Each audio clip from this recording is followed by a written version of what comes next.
An average person, which is you, writes at a speed of about 10 words per minute. And if you write a lot, then it goes to about 18 words per minute. But with shorthand writing, you can write up to 80 words per minute. And that's if you are a beginner. And without using any magic. The fastest writer, Nana Marcello, wrote at a speed of 51 words per minute. But the little old lady in your local courtroom that uses short form can probably write anywhere between 120 and 180 words per minute, which is faster than some people even speak. The fastest shorthand writer writes at about 350 words per minute, which is 7 times higher than the fastest handwriter. This art of writing really fast dates back to ancient Greece.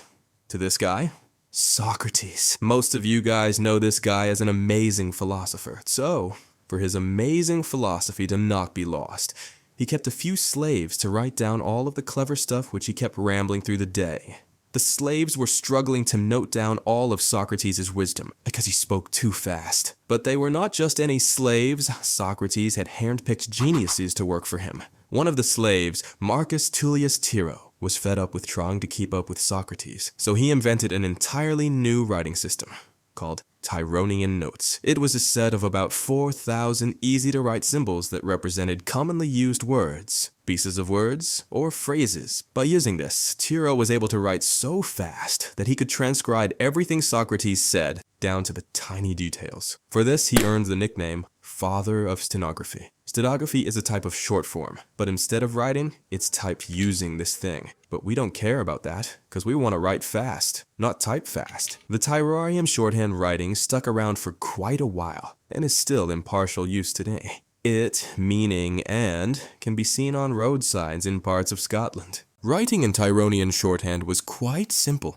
You would just take existing letters and words and just replace them with symbols that were quicker to write. But a guy named Sir Isaac Pitman thought that wasn't fast enough, so he did some research and made a breakthrough. It turned out that you could write down what people were saying even faster if you focused on sounds instead of letters. Pitman's new system, which he published in his book, used basic lines and dots to represent sounds. As an example, this is what a Pitman shorthand writer would write if he was transcribing a Japanese guy who fell asleep in the office due to overworking. The problem with Pitman's shorthand is that it's too hard to learn. It takes you at least about 1 to 2 years to learn, and its syllables have different meanings based on thickness.